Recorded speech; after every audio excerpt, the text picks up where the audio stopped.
right, we'll use this. I think I got it. Let's start the October 5th meeting of the Santa Cruz Library's Facilities Financing Authority. We'll start with roll call, please. Chair Martin Bernal. Here. Vice Chair Jenny Havarama. Here. Jamie Goldstein. Here. Carlos Palacios. Here. All right. Next on the agenda is additional materials. Hopefully there are any. Nope. Okay. Additions and deletions to the agenda. I don't believe there are any either. Okay. Next is oral communication. This is an opportunity for people who want to speak to the board on items related to the scope of the authority, but that are not on the agenda. But is there anyone who'd like to speak under oral communications from the public? I don't see anyone. Okay. Next is the executive director report. None. And item 6 is the project updates and comments by board members. Anybody want to provide any updates on your projects? I think the biggest issue that we're all facing is the construction costs and how they're all really having a major impact on our projects. I think we delved into that in our next agenda this morning. Yeah. All right, moving on then to the consent calendar. Got minutes and audit notice. Actually, maybe for a future agenda item, maybe we could talk about the bond proceeds and fund the balance, and investments, and sort of timing of disbursement. Not critical right now, but maybe for a future agenda item. Okay. And Jamie, as a point of clarification, are you looking at the potential for excess bond proceeds? Is that the question? No, just, I know we have $28 million outstanding. So what's the update of what's been spent and distributed? No, I don't believe, less about that and more about when is it going out the door and what is it doing in between now and then. Just an overall view. Yeah. Not now. Not now. It's not on the agenda. It's not on the agenda. All right, so we're on consent calendar. Anybody like to pull an item on the calendar, or is there any member of the public who'd like to comment on the consent calendar? All right, is there a motion? I'll move. A second. All right, all those in favor, please say aye. Aye. I think that passes unanimously. Thank you. There's no general business items. And then there's the schedule of upcoming meetings, which is November 2nd. Here. And Jenny, you were mentioning that there might be a problem with the November meetings for both you and Jenny. Is that true? Yeah, so Jenny and I have another JPA meeting that I believe begins at 10 a.m. that morning in Santa Cruz. To the extent that we have either a light agenda or we can start at 8:30, that might Give us some time. Give us a little bit more time to do this and then that. I think we can also be a little bit late to our next JPA meeting, so if it's amenable to the other board members, maybe a slightly earlier start would help. Yeah, works for me. Okay. Thank you. Yeah, start like at 8:30. Thanks for bringing that up. Great. All right, so then with that, we'll adjourn the LFFA meeting. Thank you. So now we will begin the Joint Powers Authority Board meeting. And we'll start with the call to order roll call. Chair Martin Bernal. Here. Vice Chair Jenny Havarama. Here. Jamie Goldstein. Still here? Carlos Palacios. Here. All right. Next on the agenda is presentations. I have a presentation later in the agenda, but none at this point. Okay. Additional materials, I don't believe there are any. Nope. Additions and deletions? No. We're at oral communication again. Is there any member of the public that would like to speak to us on items that are not on the agenda but relevant to libraries services? No, thank you. Item 6 is report by library director. I've submitted it in writing. Sure have. Any questions or comments by members? Anybody in the public like to comment on item 6, report by, yes ma'am?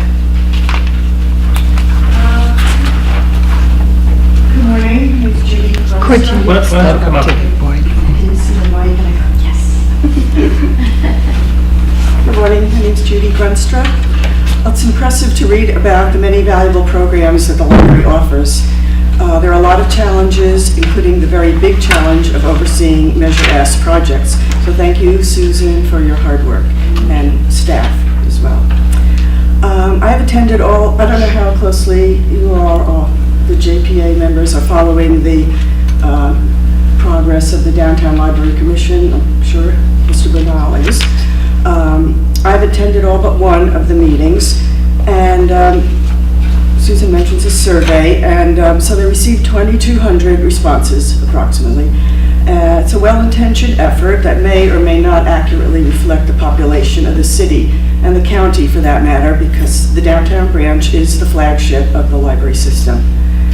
Missing from the survey was any mention of the possibility of moving the library to the proposed parking garage, here referred to as a multi-use structure. Several citizen groups are opposed to the garage, and at the September 28th meeting, approximately 500 signatures of residents opposed to the parking garage library were submitted, and there will likely be further signatures submitted at the important upcoming October 11th meeting. A minimum of 3 public meetings were specified in the RFQ for this ongoing process. These public meetings were bypassed. The committee's work plan through December doesn't include public meetings that permit dialogue. There is no opportunity at these meetings for the public to ask questions, only a 3-minute period at the meeting's end for comments. I don't know if that's going to change. I suspect that if the people of Capitola or Felton had been told that after waiting many years for an improved library, it would be built on the ground floor of a multi-storied parking garage, they would have strongly objected. There certainly was no mention of it in Measure S. Hopefully, the right decision will be made to either rebuild or remodel the downtown library where it is. Thank you. All right, thank you. Next is a report by Friends of the Santa Cruz Public Libraries. Morning, everyone. It's been already a couple months, right, since we've met. So I was looking over some of the things we've done. The most latest news is the Friends got a $4,000 grant to give to the libraries for their RoboSumo and their Code Combat program. And that was a grant through Best Buy. And we're hoping that later on we'll be able to get an even larger grant from Best Buy for future buildings and so on. We introduced the staff of Plantronics to the libraries, and in particular Scotts Valley branch. They're interested in helping with sound attenuation with their new soundscaping program. Plantronics is really interested. This is when they started this program, they talked about this is for libraries in particular, so hopefully it'll come through, and they're very interested in then looking at the downtown branch and what their future will be. Other things we've been doing, just smaller gifts to bring in author talks to the different chapters or the branches and performances. And then moving forward, our Felton chapter and our Aptos chapter has been meeting with the county to learn a little bit more about the timeline for the buildings, as well as how they can best make sure that we get the best libraries for both Felton and Aptos. And that's where we're at right now. Any questions? Thanks. That's a great idea of having Plantronics partner with respect to the issue of noise, because I had forgotten about that. Actually, we toured the facility a couple of years ago, and we were looking at remodeling City Hall and some office spaces, and the technology that they use and the way they sort of structure. If you go to their facilities and tour it, it's really incredible how they can have all these things going on at the same time, and how they manage the sound is really amazing, in the various technology and devices that they use. So that's a really great idea. Yeah, we brought Susan and Laura Whaley over there, who's the, I'm forgetting her title. Regional manager. Yeah, and Yeah. so they were, you were over there. I was very impressed. Yeah, and that's kind of where, they're known for their headsets, but they're really into this now sound technology aspect of what they do. So I think great. they're very interested as well in community relationships and community building. Yeah. So I think it could be a really interesting, good fit for us. Yeah. Scotts Valley has suffered from acoustical problems. Right. Being a former roller rink, So, it's a beautiful building, but it is an issue for it. Right, so. right. Yeah, and they have some incredible things that they do. with It's just- amazing. Yeah. Yeah, you never would know it, but you can have, we like tested it, you'd be in a place that's surrounded by people talking, and yet where you're at, you're having a perfectly clear conversation, and it's not affecting your space, the way Yeah. they sort of set up all these various Yeah. things. I did, yeah, when I went, I did the survey or the tour, and when they immediately said, oh, we'd like to do this for libraries, I'm like, That's great. Well, thank you. Any other questions, comments? All right, moving on to item 8, which is report by the Library Advisory Commission. Is there any questions? Are there any questions? Martha submitted a report, That's right, there is a changing written our report. meeting schedule. So the concept is that the advisory committee will meet quarterly unless they have pressing agenda items. Right. Maybe we should just, maybe we should just do a little update on the DLAC, although it's a library advisory committee, The although it's downtown? for the downtown library. It's in part of my presentation. Oh, okay, great, then. We'll do that later then. Because I think for you guys, you don't really get exposed to that. Okay, moving on then to the next item, which is the comments by board members. No, I'm sorry. Yes. This is a quiet group today. That's probably a good thing. Okay, moving on to item 10, consent calendar. We've got 3 items in the consent calendar. I'd like to pull on them, discuss it. Any member of the public like to comment on consent calendar? All right, is there a motion? I'd like to move the consent agenda. All those in favor, please say aye. Aye. All right, that's just unanimously. Next is general business. First item is item A, which is a planning update. So, the staff meet once a year for an annual staff training day. We usually close all the libraries on Columbus Day. And one of the things I started last year was sort of a state of the library conversation with the staff. I actually wanted to do this every year for you as well, because I think it's important that we all be aligned in our vision and our goals. So this is sort of a shortened, and it's still long, version of the state of the library. I just want to remind you that we did our strategic plan, which we completed in January of last year. And we tried to convert our approach to strategic planning. I really thank Janice, new insight.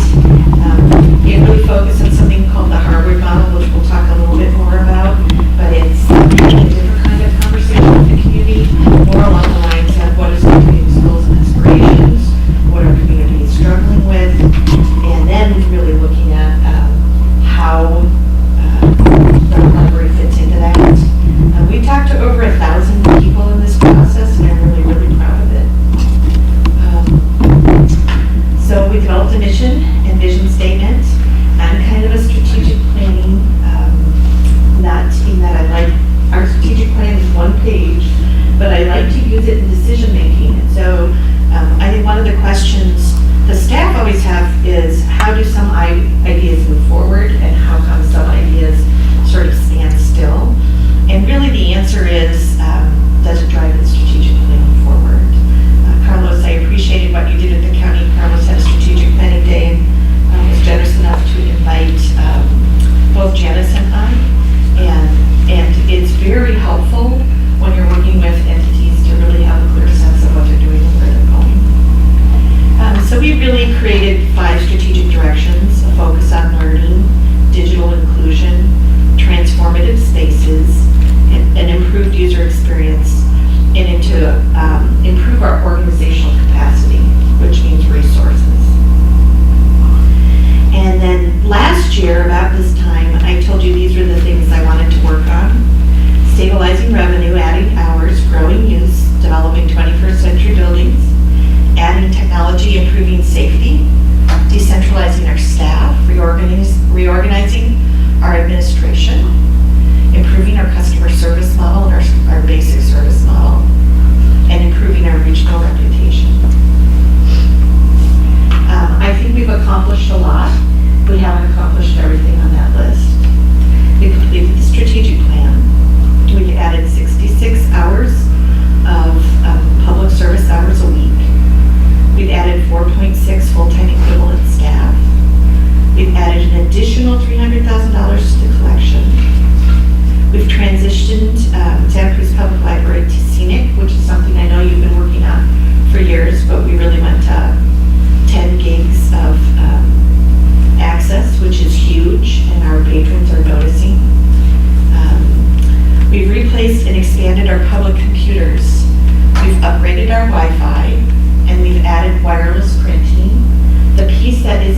done is we're pushing out a lot of laptop checkout to the branches, and that's not fully complete yet. I have to say the wireless printing is another thing. While a little complicated, the public love wireless printing. We've expanded our adult programs. We've developed the Veterans Connect Center. We've developed some services, partnering with local agencies for our patrons experiencing homelessness. And we've been piloting a lot of sort of technology literacy programs across the 10 libraries. We've reorganized our administration entirely, and we've put all of our librarians decentralized to the branches. And we've made some real progress working with the city on our security issues. Not good on that one because winter's coming. Sorry. And we moved forward on a lot of our facilities projects. So I just really need to acknowledge that the staff has been working really hard and we've accomplished a lot. I also have to admit we've thrown a lot of change at folks and we're hitting some roadblocks. One of the big things we've been doing is working on the facilities project, so I just wanted to kind of go through where we're at. This is the site drawing for the Capitola branch. We are scheduled to be out of that building by April 1st. We're really excited about it. I think the building itself is beautiful and will really greatly expand the services to the community that it serves. You know, we're in pods, really. We've been in pods for 17 years. I think the community won't recognize it. These are some external site. That's from Wharf Road. Pardon me? I didn't have more. It's beautiful. It's just really beautiful. I mean, you're very satisfied with the design, aren't you? Yes, the city's very happy. Is that what I want to tell you? This is an Nolan Tan building. I also have to say that thus far the relationship with Nolan Tan has been very strong. And they brought a lot of, I think, a wealth of knowledge to the project. And I feel like the community is satisfied as well. So, you know, having the city, the community, and the library satisfied at this point is a major accomplishment. Felton, here's the preliminary exterior. We're still working on the interiors. We're in a value engineering phase, which, you know, I say that our projects are over. I would just say, though, that value engineering for me has been a part of every single project. I've never seen a project at this point come in under budget. Downtown, we're basically completed a program for the downtown. It's in a draft form with a committee.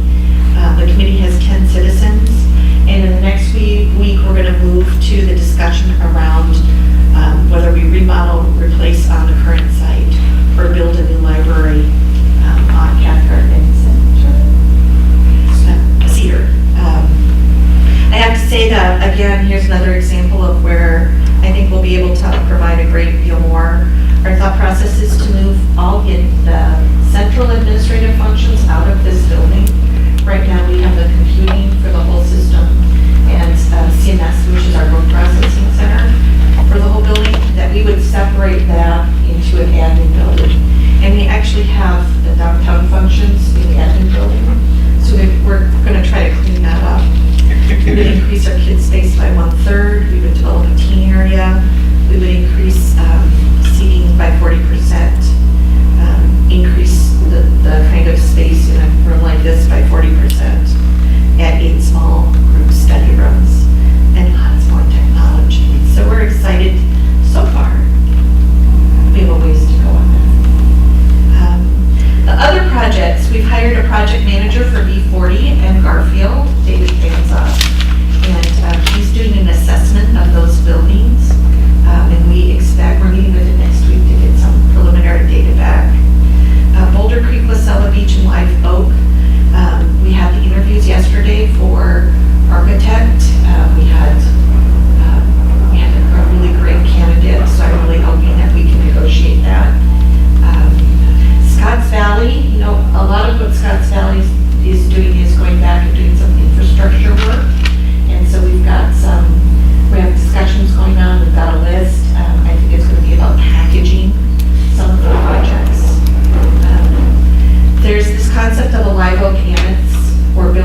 not exactly working.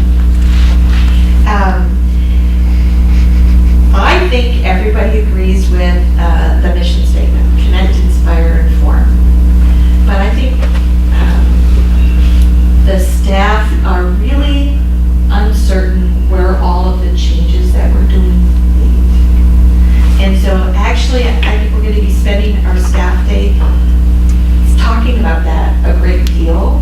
And I wanted to talk to you about that because I think it's really important that we all be on the same page or we won't succeed. I think as we started doing programs on some of the buildings, one of the things we realized is our service model that was created under Teresa actually is changing. So for example, Teresa had centralized all the librarian staff and I've decentralized them, but it fundamentally changes the way that the buildings work and are operated. I'm also going to be a little specific in that in a lot of library systems, the librarians are the people that are managing branches. The library in Santa Cruz chose not to do that, I think, for cost reasons. But we have an interesting situation where then the manager of the library itself doesn't manage the librarians. And it creates some really interesting tensions and some really interesting questions about who does what. So really working over the next year on what is our service model, how do we all interact with whose job is what does a job description mean and what does it mean, is something we're really going to have to spend some time and energy on. And where this tension's really showing up for me is at the union meetings. But I want you to be aware of that so that you're not surprised by it. I think the third area is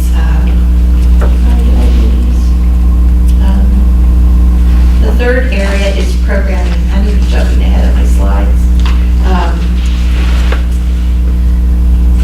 We as a library are shifting from a reading institution to a learning institution. And the ways in which people learn are going beyond the book. And they're complex and they're often group processes.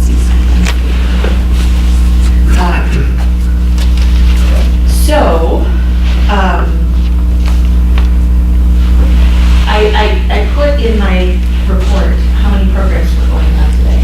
There are 20 programs happening across the 10 libraries.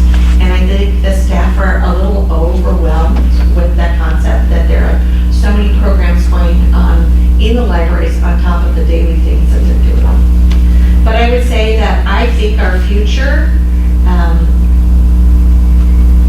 includes more and more learning programs.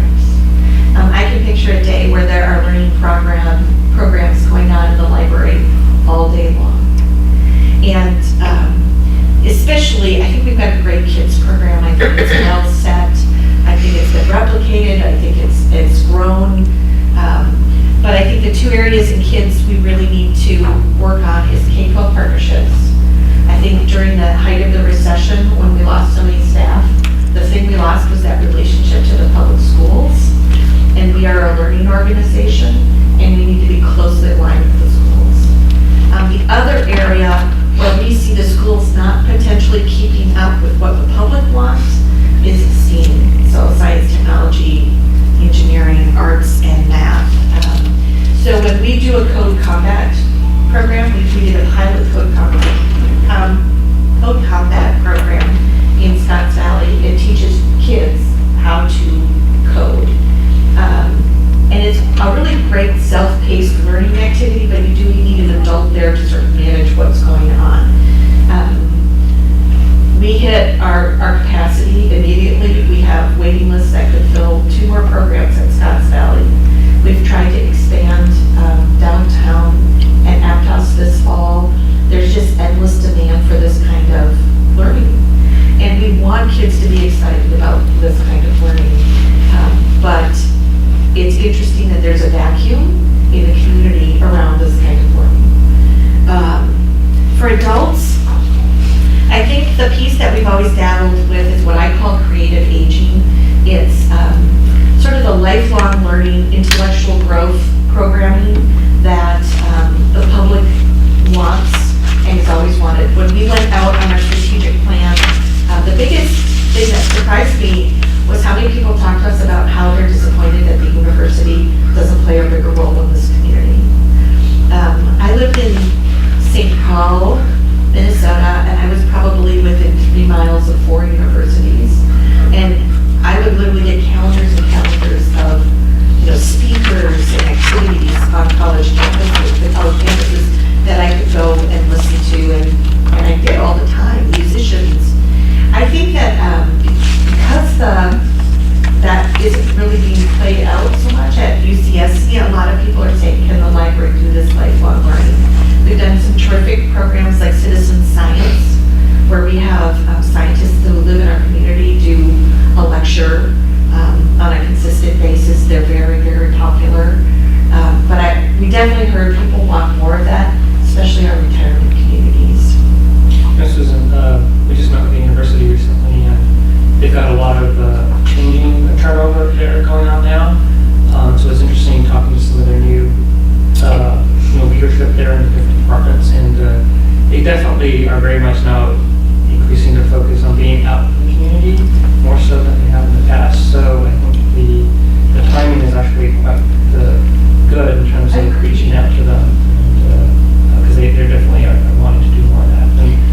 And so maybe what we do is we don't necessarily do the program. We have such amazing resources in our community, and we bring them into a library, which is a safe space, known space. People know where to park.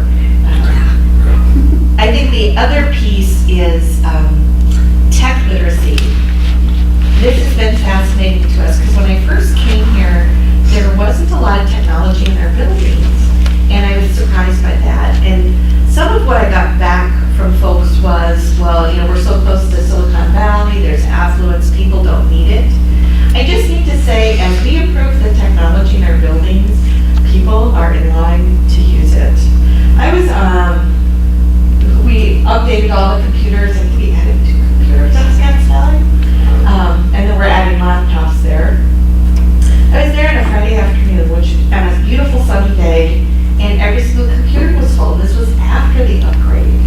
And so I think you would be surprised at how much people don't have access to technology and how much technology creates a barrier in their lives to doing the things that they need. So we've been piloting some tech literacy classes. It's the basics. What is the mouse? How do you set up an email account? Things you would expect people to know. And there's a whole sector of our society that doesn't know it. And the older you get, the more likely they are to not know it. But I still am shocked at the number of 50-year-old men that are in the library using the computers and taking those kinds of classes. There's also some basic things like how to download a digital book that we just need to spend some time with our public on, because I wish it was easier. It's not.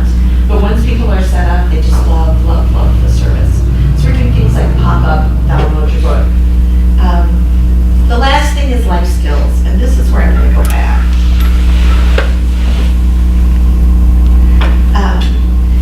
I really want to talk to the staff about vision for the library and where the library is going. And it was interesting because I've been talking to sort of the senior staff about it, and last night it was late and I was doing this presentation. I started thinking, who do I listen to? And there's 3 places that are forming my opinion about where libraries need to go. One is something called the Harwood Institute. You may be more familiar with it than libraries, but the Harwood Institute is an organization that's been around for 40 years that talk about community building and community engagement with a capital C and a capital E. We tried to use those principles last year in strategic planning, but their concept is that the library isn't the center of the community is the center of the library. And then we're having Nina Simon come on staff day to talk about relevance, but I'm going to read a challenging statement she said. This is slide 19. I thought this was so fascinating. We're getting stuck on our capacity in part because I think people feel like they need to do everything. And part of making a community part of an organization is that you let them do some of the work. And I think we're doing this with citizen science where we're not presenting the science. Our job is to facilitate a really engaging program and to find the resources in the community to do so. But she writes, traditionally museums and cultural organizations offer programs. Staff produce them for and sometimes with visitors.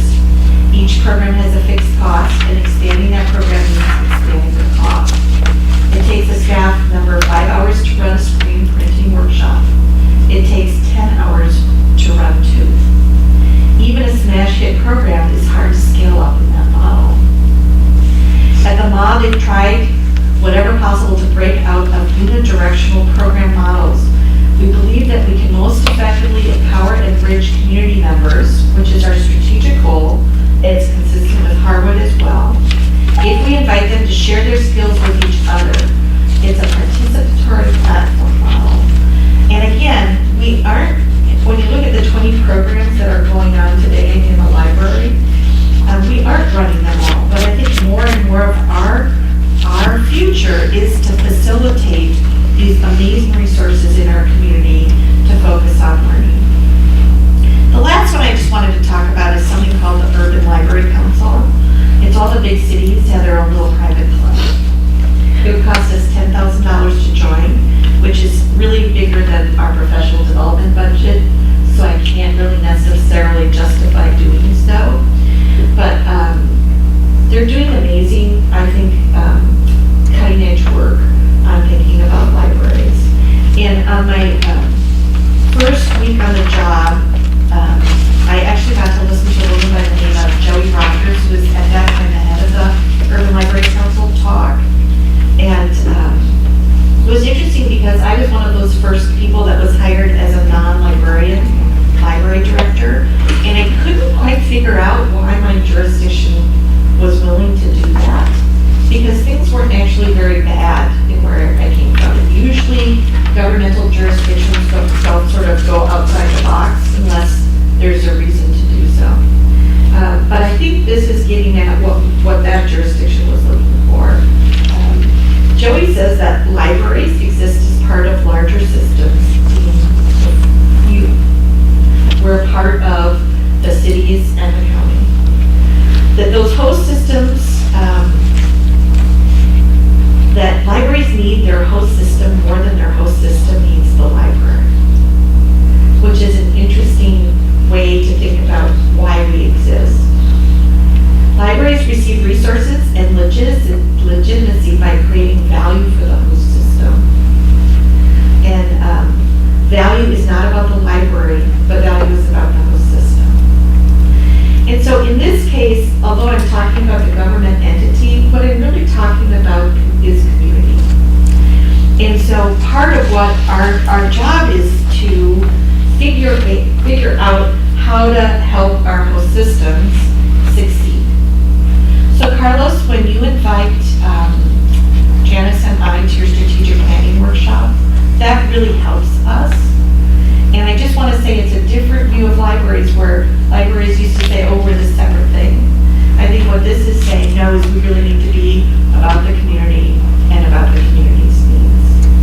One of my favorite things that you said that day was about your time in Watsonville, where all the flour and canning economy was going away. And so what was Watsonville's strategic plan to counter this huge economic shift? Well, a huge chunk of that strategic plan for Watsonville was to build their library. And that's the kind of relationship that the library needs to build with the four of you, where we can give you the kind of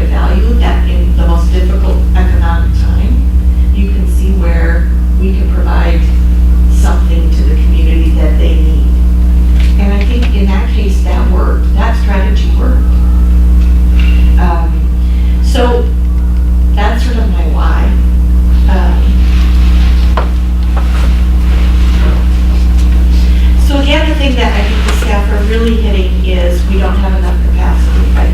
You keep asking us to do more with less.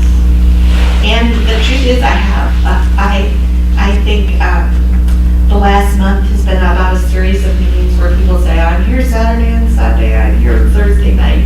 We can't do it all. But I think part about capacity is building things and then also reducing some things. One of the things I think we really need to do is focus on our strategic plan and look at our activities that maybe we're doing that aren't part of that focus. I think I need greater staff buy-in for this sort of programming learning model, because I think for a lot of the staff, that's not what they signed up for. I think we have some major investment to do in training, particularly around our staff tech skills.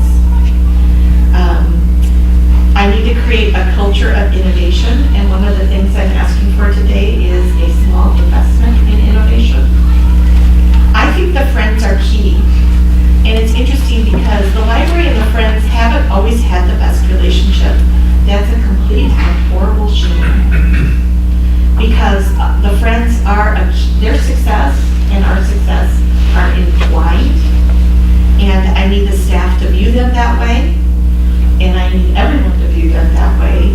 We need to support a strong Friends group, because there are resources in this community, and people are willing to bring resources to this library if we can figure out how to do this better.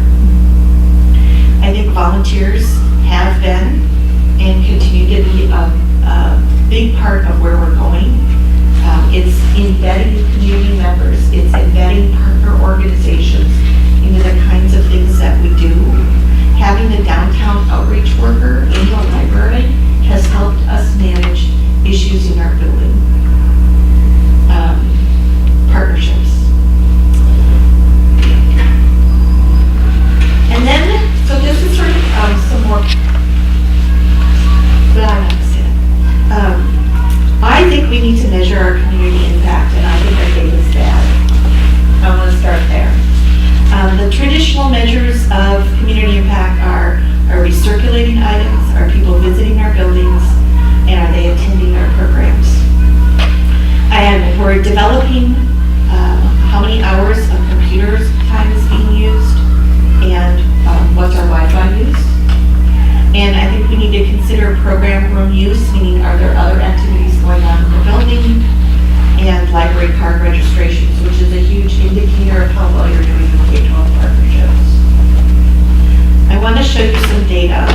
Last year, Jamie and I worked on sort of a benchmark group. Part of the benchmark group is we're trying to get people in sort of the Bay Area. There were some people that had such bad data that we couldn't use them, but we wanted to show you how we're doing compared to other libraries around us. So this is circulation per capita. The mean is for every person in the county, libraries in our area circulate 9.4 items. Our mean is 7.6, okay? So our circulation per capita is not as high as the mean. These are Bay areas. Yeah, so I've got left to right, Pacific Grove, Monterey County Free, Monterey Public, Marin, Palo Alto, San Jose, San Luis Obispo, which I know is further south, San Mateo, Santa Clara, Santa Cruz. Watsonville is just to the right of Santa Cruz. Solano and Yolo. So as an example, Watsonville Public Library is at the mean. And so I would just argue that this gives us capacity to improve. I'm also going to argue that if I was a consultant that just walked in the door, the facilities are really working against the statistics, because our facilities are in such poor shape. Visits per capita, we're sort of the same standard measure. We're at 4.94 visits per person. The mean is 5.87.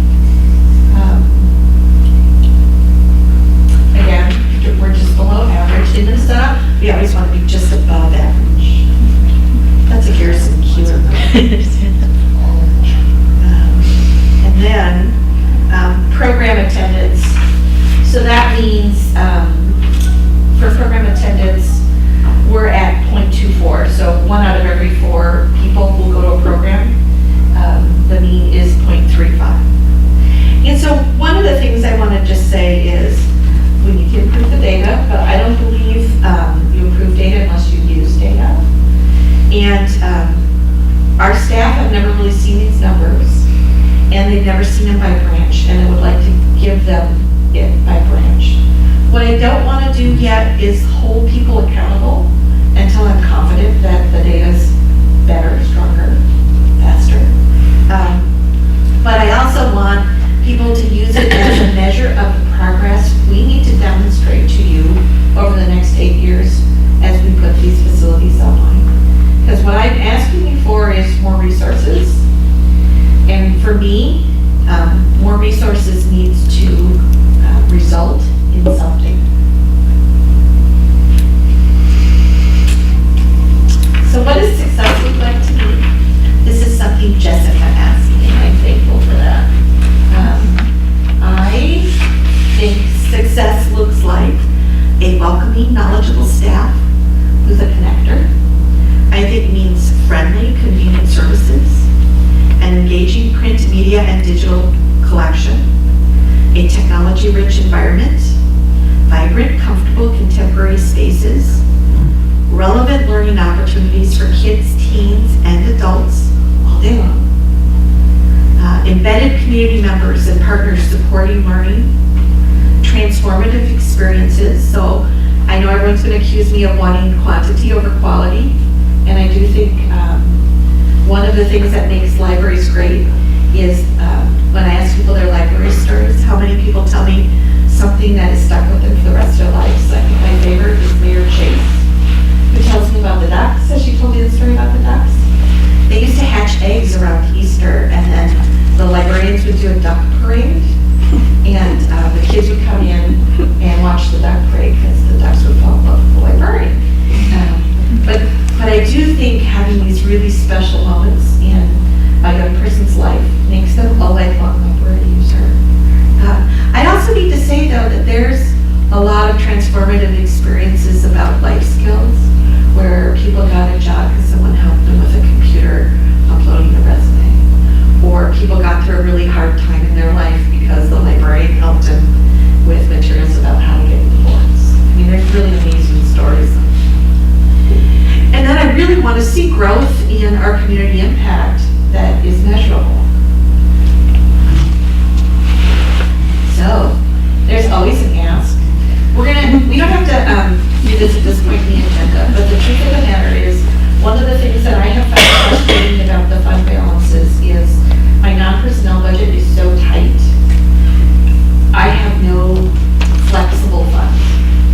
And one of the things I would like to do is incentivize the staff on Monday by creating a grants program where groups of staff could come up with some ideas that would help us achieve these goals, either through collaborative projects or through capacity building projects. You know, it could be an automation like, the one I'd love to see is automating program registration rather than having human beings do that. Or it might be a branch developing an adult life skills series. But I feel like I want to give them something that would at least create some momentum around the change, because I think right now what I'm experiencing is change fatigue. And I think that's it. I know that was a lot. So one of the questions I have is, do you feel like my vision is consistent with where you expect the library to go? Some comments. First of all, I'd like to congratulate you on your emphasis on a vision for the library and on a strategic planning methodology to bring about that vision. I think that's very powerful for both the staff and the community. I think it might be useful at some point to have a workshop with the board. The strategic plan that gives us more time and maybe a little bit of a different format to have input and buy-in in your strategic planning effort and your visioning, because I think it is very important for an organization to do.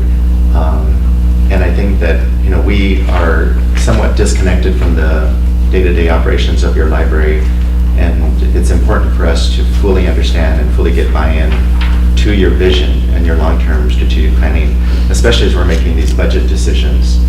Let me tell the board and some of the public here about why I think it's so important, based on my experience and the tenure I had in Watsonville.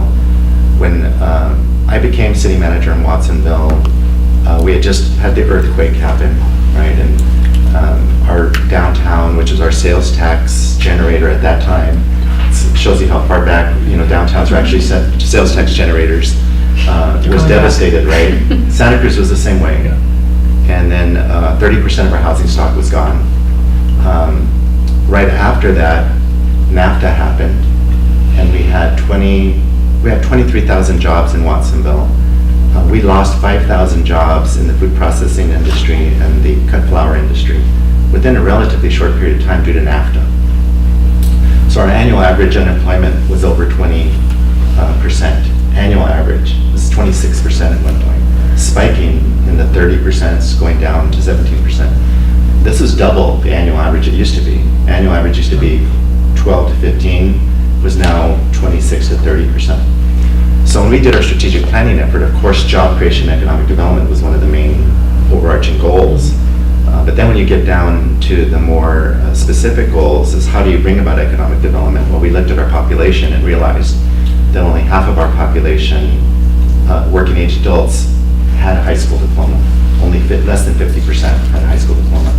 In Santa Cruz, that statistic's less than 8%, right? So 50% versus less than 8%. Less than 10% have a college degree in Watsonville. In Santa Cruz, it's almost half of the working age adults. And so when you get to trying to do economic development in a new age economy, you realize that educational attainment is a really big goal. So it became clear that one of those sub-goals for economic development, job creation, was educational attainment for a population. So then how do you do educational attainment?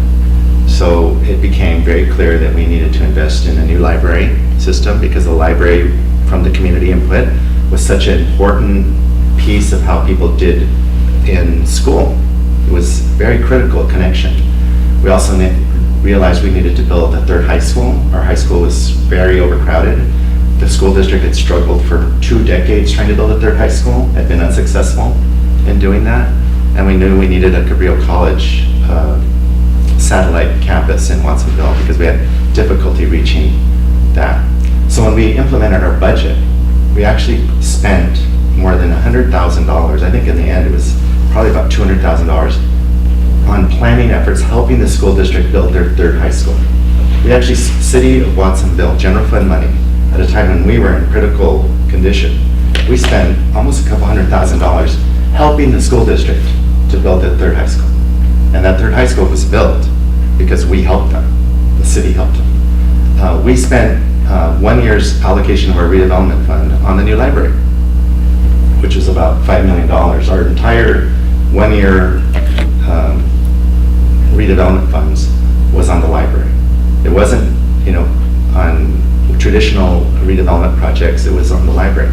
And then the third thing we did is we spent a lot of our redevelopment money on the Cabrillo College campus in Watsonville. That happened because of redevelopment funds, that new campus, which has now about more than 1,000 residents, right?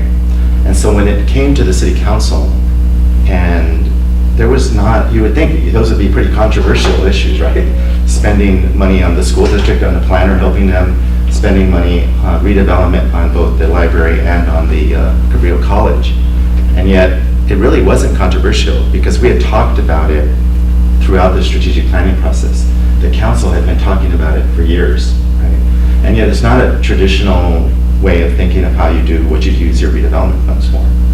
And so when I look at how we're going to spend our funds, and we now have resources, we actually have a fund balance, which we're going to have resources, we actually have capital money that we're going to be spending. I think it's really important to think long-term of how we use that. And so I know that our fund balance, we're going to be talking about that in a minute, and or the next item, and we're talking about using it for capital, which is, that's certainly a legitimate use for it. But the other things, this innovation fund is a good example of what could be a good use for that. Another thing I thought of that I was just thinking of is, could we fund a development officer for a short period of time to raise private funds, right?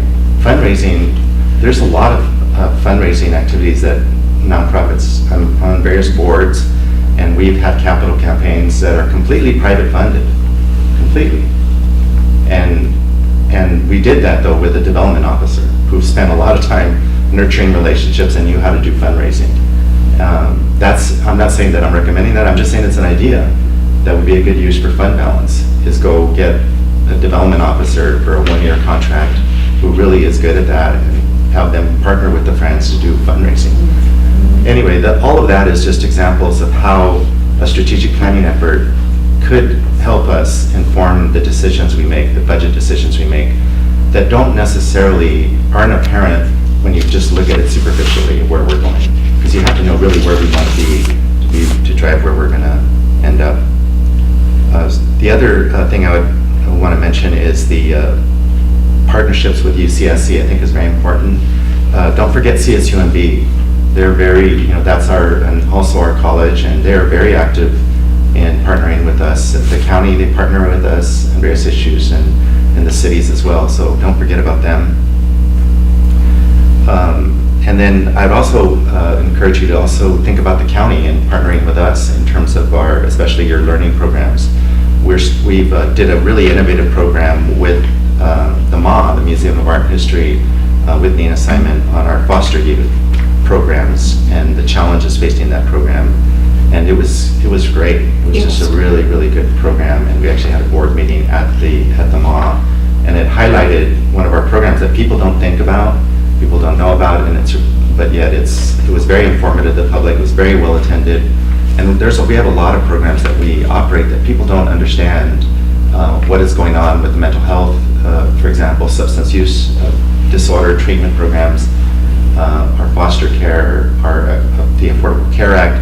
There's a lot of very interesting activities going on that we could partner as part of becoming a learning institution, just like we did with the MA, where Nina's taking the MA. It could also be something that this library could do as well.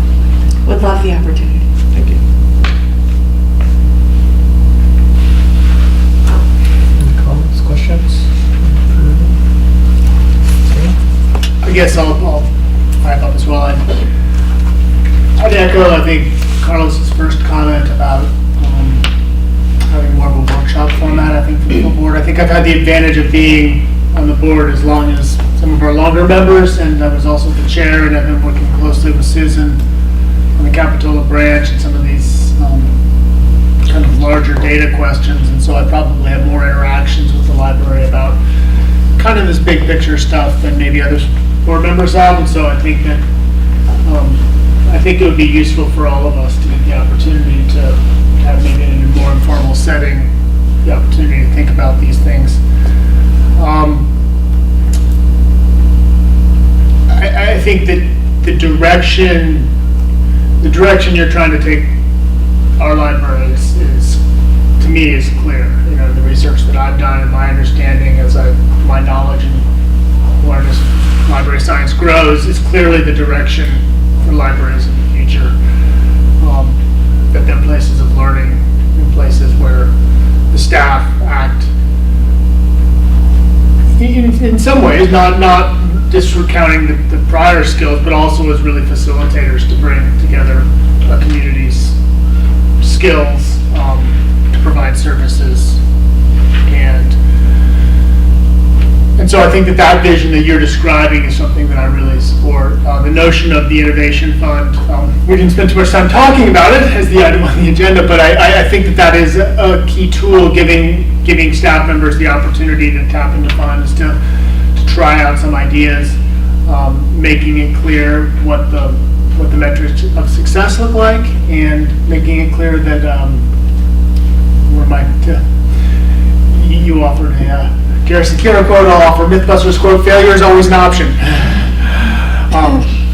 That, we can't be afraid, if we're talking innovation, to have things not work out. We can't be in a situation where the expectation is every single project is a home run. So otherwise, we won't really be innovating, will we? So I'm encouraged by this direction. I do think the notion of maybe more of a board workshop, maybe in conjunction with our mid-year budget process that's coming up. I think we talked about doing that in January. I do have one question about Scenic and the rollout of that. And help me recall, if I remember right, when we adopted our last budget, there was an ask for, I think it was around 6 figures to make all of our branches Scenic capable. And there was some push and pull on that, and then I thought we kind of shelved it. Did we end up allocating the funding to do it, or did we not, and we get it done anyway? Okay. But did we allocate the funds? Or did we do it on our own funds? No, those were allocated. Oh, they were in I the think it was end? just adjusted. I think there was a question No, about we the were- amount. I know we went back and forth multiple, Yeah. I mean, the budget process was, Yeah, no, I think it was. I think it was just what was unknown as the amount and what was actually going to be needed Right. at the facilities. That was the question. Yeah, no, I know In terms that. of the level of. okay, so we got it done. So congratulations again. No, but I remember we agreed we needed to move forward with that. Yeah, So yeah, that well, was, no, that was the direction. And I'm really encouraged to see that it did get done. And I really need to recognize that Janice led that process and got that through, so thank you. Yeah. A lot of people. In terms of Carlos's comments about, I think, the notion of sort of a development officer or something along those lines, I think, at Capitola, we're full guns blazing on a capital campaign to support our branch. And I'm seeing the value in that and the strength and community leadership and in moving outside monies into the library and how important that can be. I think on a region-wide basis, it could be a worthwhile investment, and maybe as we talk about the fund balance, that is a topic of conversation. And I did make an appointment with the animal shelter, but it's in like 2 weeks, so I was going to go look at their model. We're funding a development officer in the animal shelter as part of their capital. They're doing some capital investment, and so we had talked about having, Looking at that. if you remember, we talked about having some amount of money, and it was actually matched by a private donation to fund the development officer. So the JPA put forward some money, and then there was a private donation, and then that money was used to contract with the development officer to do a capital campaign. And I believe ASA got a $1 million donation a year or two ago, if I'm not mistaken. I don't remember. Yeah. Yeah. I saw Yes. that through. Yeah, Yeah. it was, they received some money from someone's trust. Yeah. Yeah. But a Substantial. substantial Yeah, it was investment, over $1 million. which is Yeah. really impressive. And the Watsonville Animal Shelter building that's not part of the JPA was completely privately funded. One donation. It was a woman who was on nobody's radar screen as being wealthy. She loved animals though, and she started talking with the about the need, and she was doing her will. She just decided to turn over all her assets to the building of a shelter in Watsonville. It was completely privately funded. There was not 1 cent of public money that went into that. And we've received some in the past.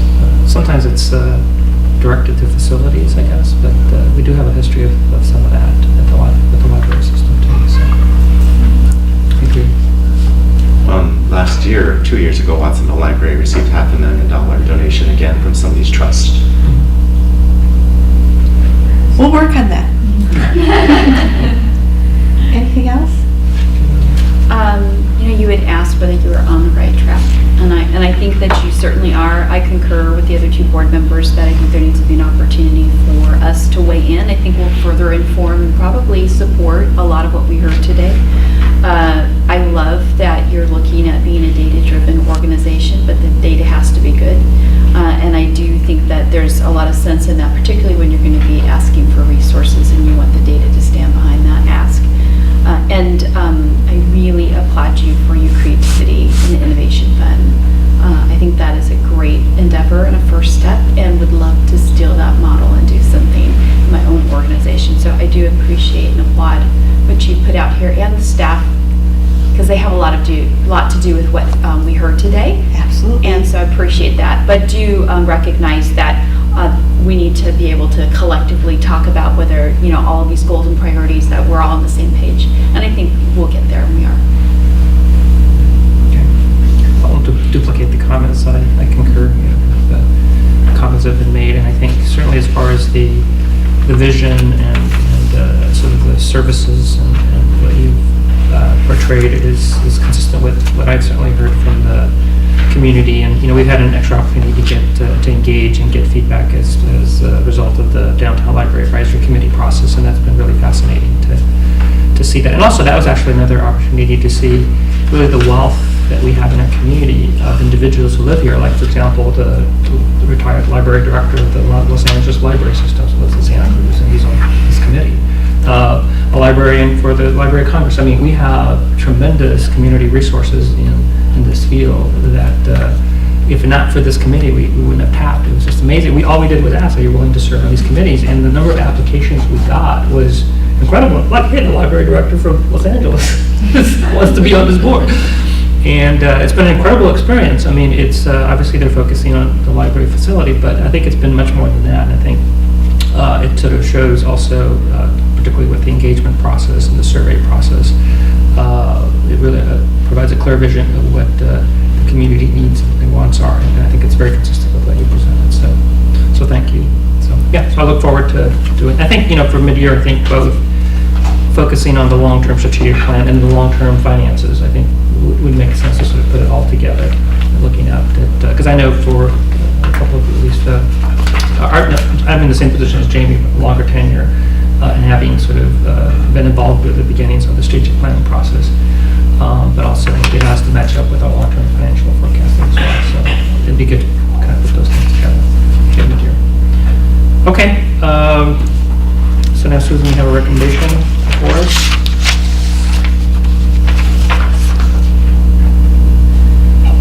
Oh, I'm sorry, that's right. I guess we have to, Jamie's reminding me we have to have public comment. Yes, Senator, member of the public want to comment? Hi, I was very interested in.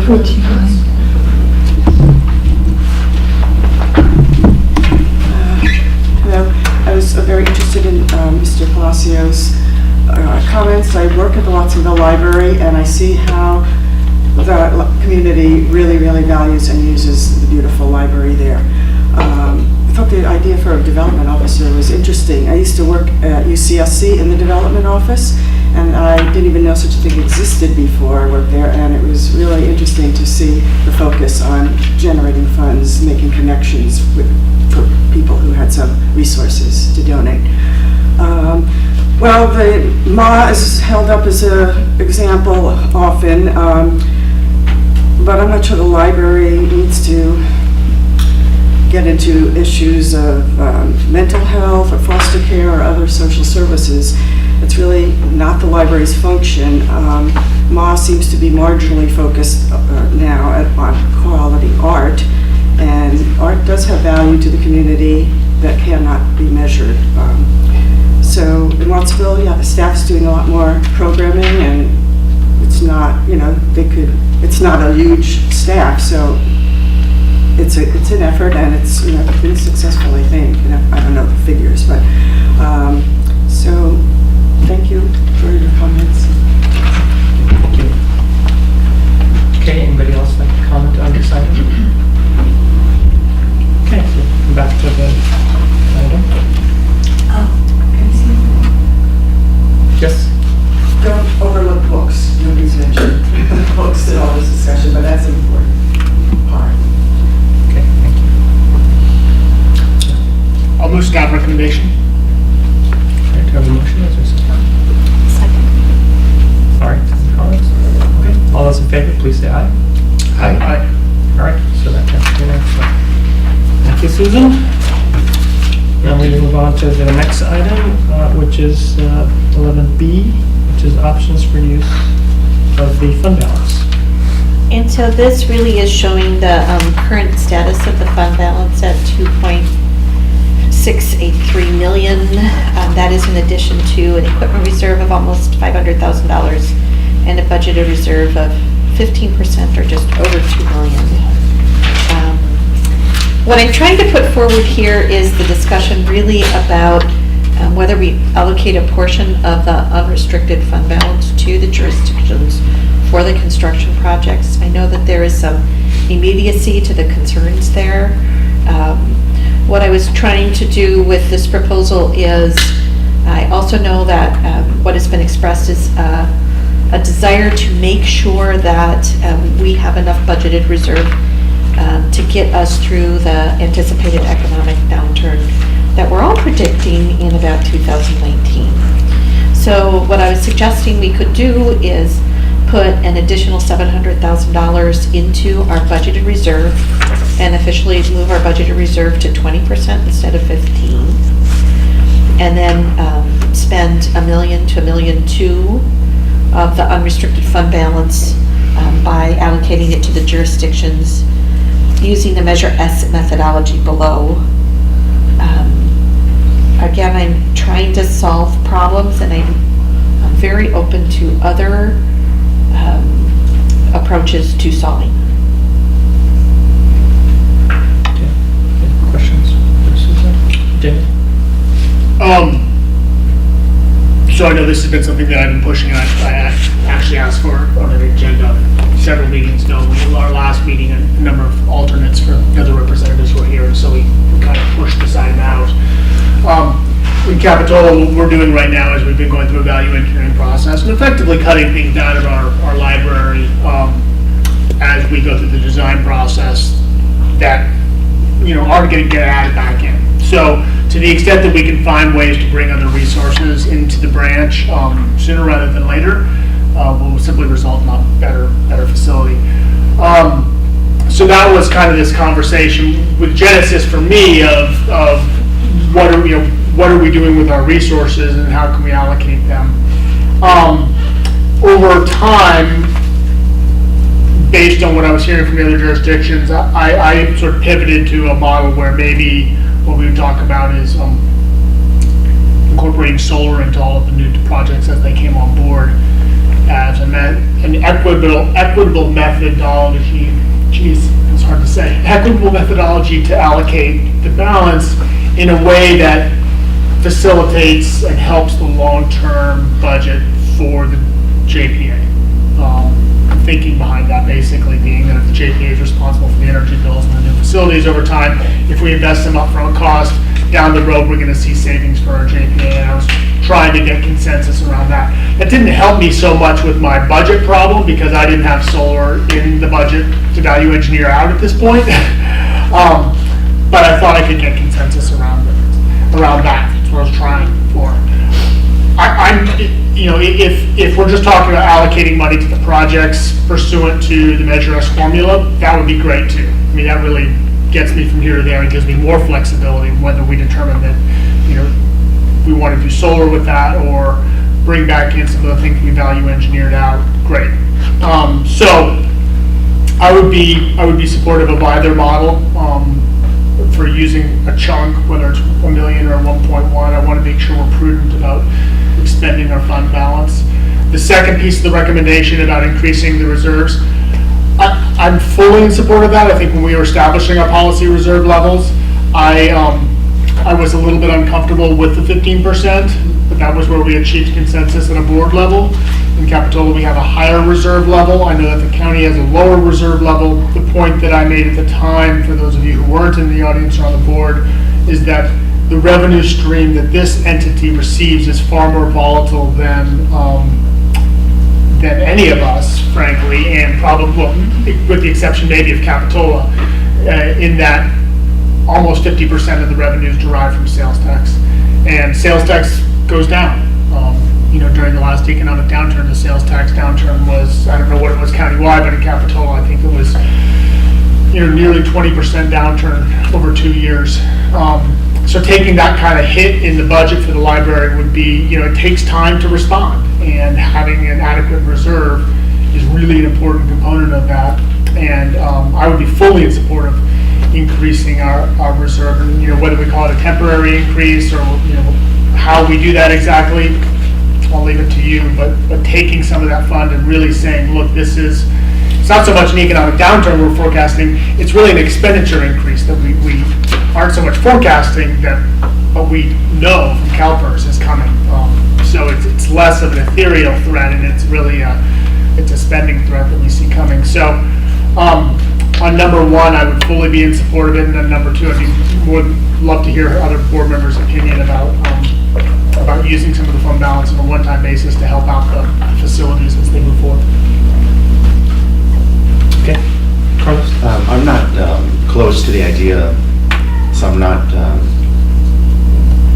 totally opposed to it, of spending some of the fund balance for the facilities. But I would like to see an updated financial forecast before we do this, make this decision. And I'm wondering if we could get the finance director to do update the forecast by the November meeting, so we could look at it, because really, as we said, we're anticipating a slowdown, but even without a slowdown, we're projecting, as I remember, deficits pretty quickly, pretty soon in the next couple years. We're projecting deficits, not even assuming a turn down in the economy. And so I would like to see an updated financial forecast before making the decision to spend some of the fund balance. I think that's just prudent to do, and then we may have to have a plan of. I think the reserves are one good tool, but we may want to use the fund balance over an extended period of time to have more of a soft landing if we are really projecting these kind of deficits in the future, which, as I remember in the last forecast, we were projecting pretty significant deficits over time. The other thing I am concerned about is the whole sales tax issue, because it is something that we're all facing of a long-term decline. It's degrading. Yeah, it's kind of degrading due to all the online economy and this new service industry. People are spending more money on events and experiences as opposed to that. So that's another thing I'm a little worried about. But mainly, I'd like to see the updated financial forecast before making this decision. The other thing I will point out is that in my career, I've built a lot of capital projects. Just in Watsonville, we built 2 libraries, a city hall, a new water operations center, a new maintenance yard. We upgraded our police department. We did a lot of capital. And every time that you do a capital project, my experience has been, if you give somebody 10 million, it comes in at 12 million. It does. Because people's expectations, that's just, if you give them a $10 million budget, their expectations start at 10 million, and then it ends up being 12 million. And then if you give them 15 million, and it'll be 17 million now. It's just, it always exceeds the budget. I've always found that. And that certainly happened with the 2 libraries we built in Watsonville. They were way over budget initially. And in the end, we did come up with some new resources, but in the end, it was about designing to the budget. It's just make it fit within the budget. And you know what? You can design great things with $10 million or $20 million. And I am willing to look at it, and I think maybe spending some of the money on capital makes sense. But I also worry that no matter what, the expectations always end up being more, whether it's a police station, whether it's a public works yard, whether it's a library, it's always more. It always is. And no matter what the budget is, no matter what you start at, if we start at 20 million, it'll come in at 25. And it's just because that's the way people's expectations work, I think, when we look at capital projects. So willing to look at it, but I also think that it's not going to solve, even if we did this, it's not going to solve all the problems that we have in terms of the budgets we're looking at. And so in the end, we're going to end up doing a lot of value engineering in any event. So I would like to, number one, see the November meeting, if we can get a new forecast, and then recognize that no matter what we do, we're still going to end up having to really value engineer these projects. Will do. That was actually almost word for word what I said to Susan when we met to go over the agenda, as far as doing the long-term forecast too, because I have the same issues and concerns as well relative to getting a handle on how the long-term outlook and how this fits in. But I'm generally supportive of the idea of using excess funds for facilities, because that is the critical need. And I also agree that construction costs always come become higher. The other thing that's going on now too, that's specific to the period that we're in now too, is construction costs are really going up considerably. In large part to the Bay Area growth that's going there. Just talking to Nolan Tam on our project, we did estimates for the library projects maybe 6 months ago. It was like $700 a square foot, which I thought was crazy. Now they've told me that it's $1,000 a square foot for a library building. I've been hearing stories about how in the Bay Area, I was talking to a developer who they actually have to have like cash on hand at their projects because another contractor will come in and try to take their workers, and so they have to like be able to like right there give them extra cash so they can stay on the project. So that is a major concern. So you're right, we're going to have to engineer no matter what, even with the additional funds, because it's just so expensive in the current environment. And there might be some changes there for some of the longer term projects potentially, but it is a reality that we have to face. No, I think the conversation is just premature without seeing a forecast.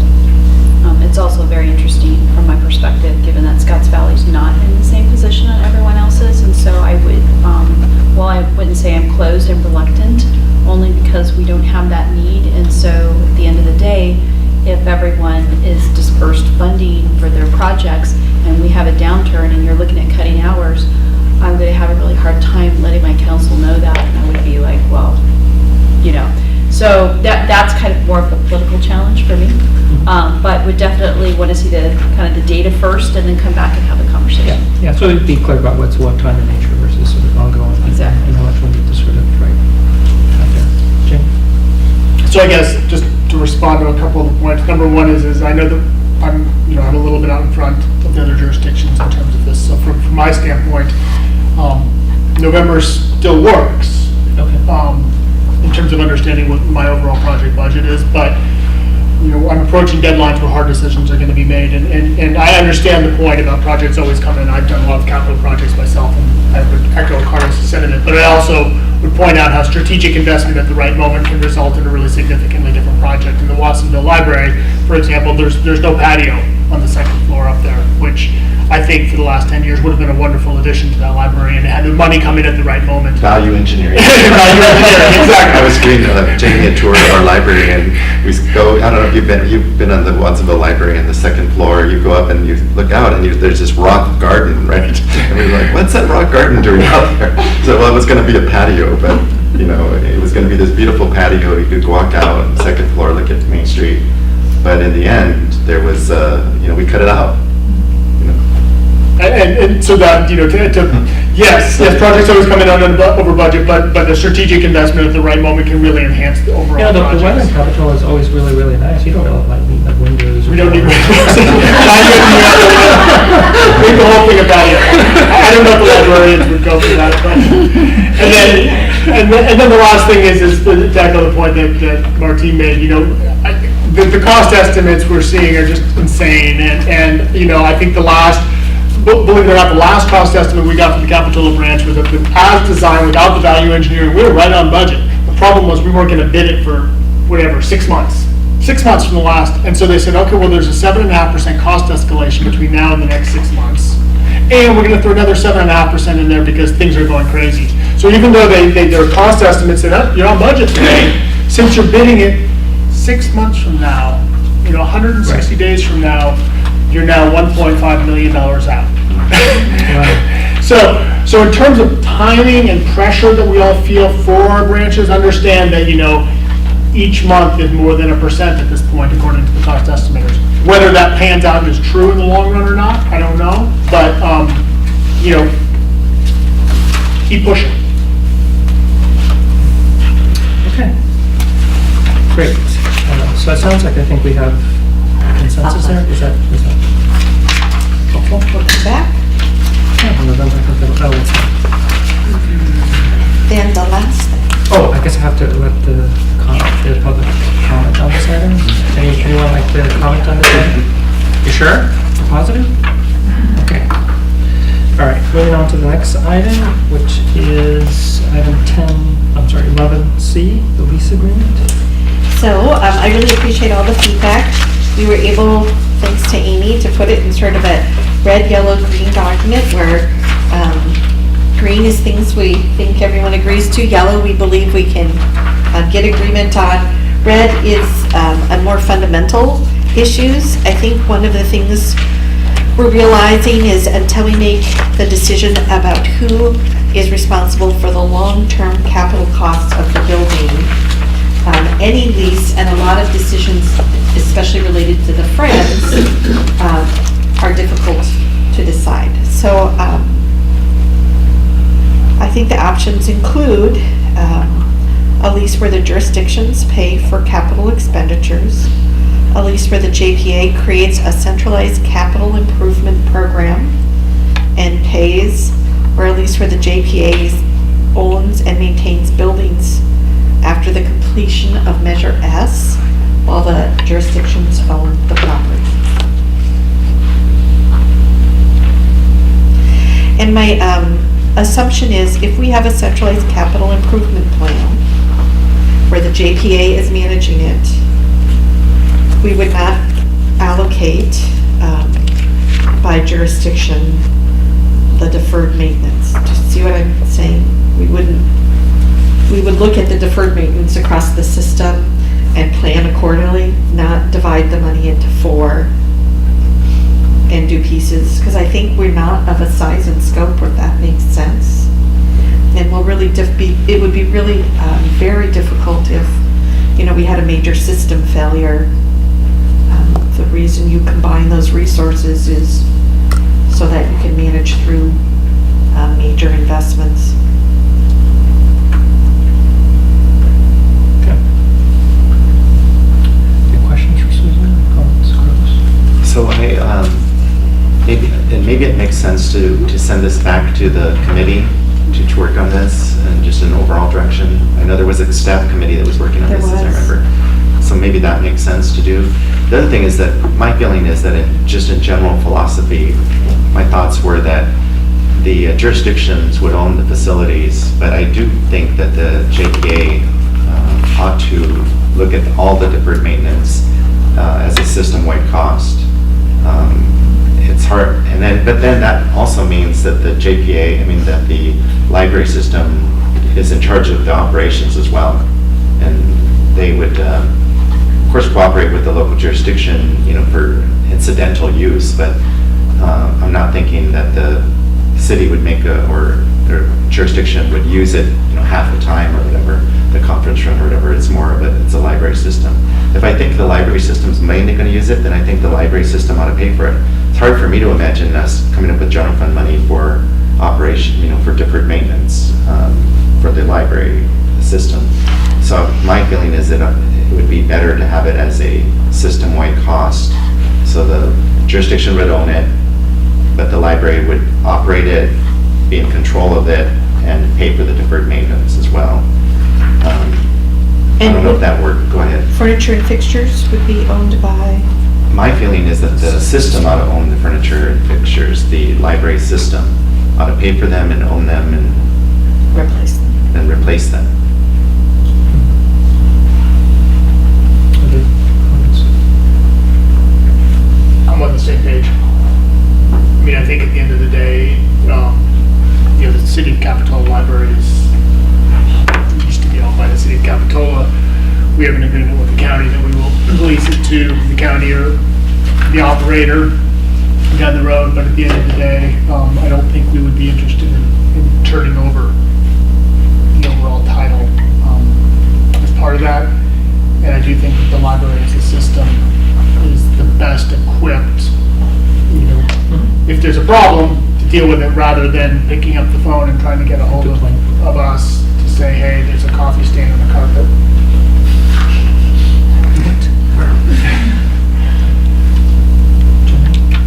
Oh, I don't disagree. I concur. I agree as well. And, I think you're right there sometimes, and I think we've largely operated that way historically, although there's been some variations, obviously, because there's been branches that have been under construction and various different statuses. But, and I think at times there are incidental things that make sense to work on together. For example, I think we redid all the sidewalks around here, which made sense because we were now the trees lift up the sidewalks and that kind of thing. On the deferred maintenance though, well, I, for the most part, understand why we should look at it across the system. Has there been any assessment at all the facilities to determine that some deferred maintenance is not created equal? And there's facilities that have greater problems, that have had significant problems for years versus those that might have been a 5 to 10 year versus a 20 or 25 year deferred issue.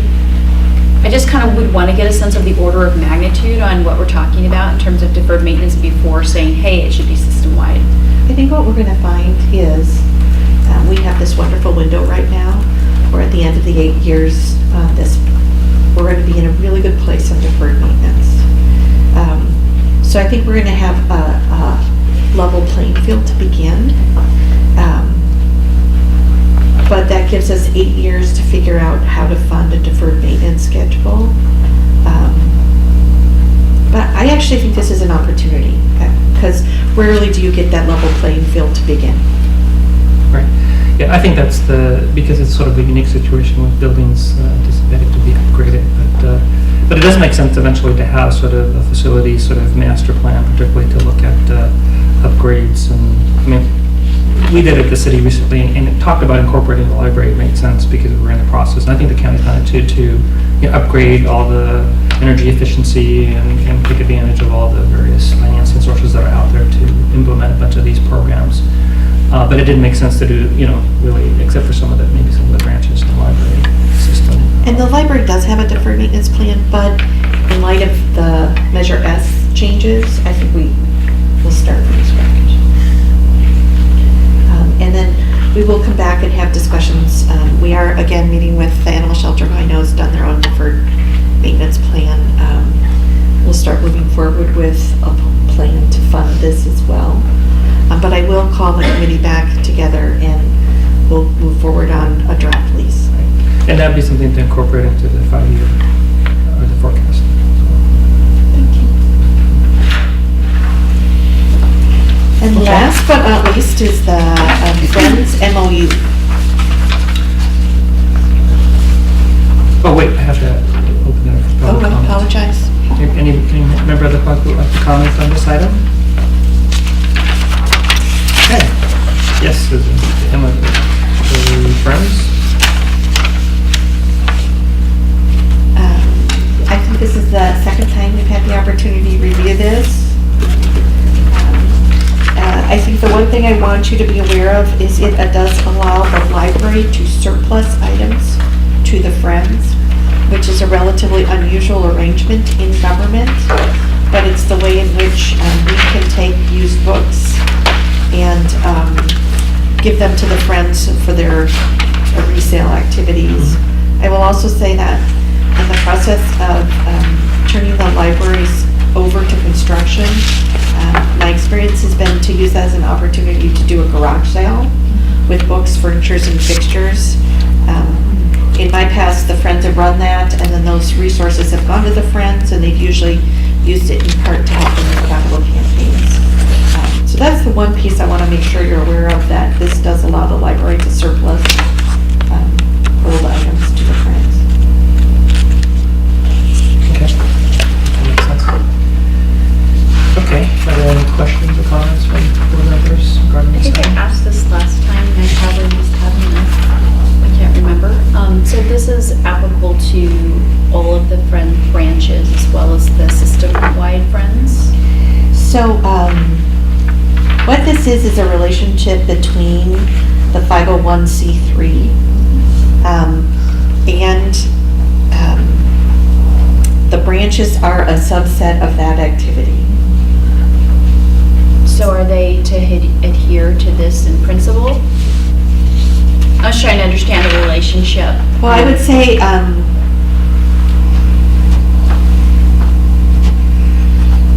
I guess, how does this impact the subset, if you will?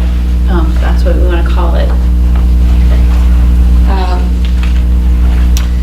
so we are not recognizing them officially. The subsets aren't their own 501c3s? They are not their own 501c3s. It doesn't prevent them from being so. So I would say there are some loopholes in this. It's an imperfect process. I wouldn't be surprised if we don't update it a couple times over the next 5 years. I can answer some questions about the chapters. And I think that, the one thing I would just add is I think that some of the loopholes are necessary right now to keep moving us forward. So for example, Capitola is going in a different direction. So for them to do so, they aren't using the Friends 501c3, but it doesn't stop them from moving forward. So each of the chapters, which are the branches, and we have the Casella Beach chapter here, they're recognized by the Friends Board as the organization or the group that can help decide where their funds go.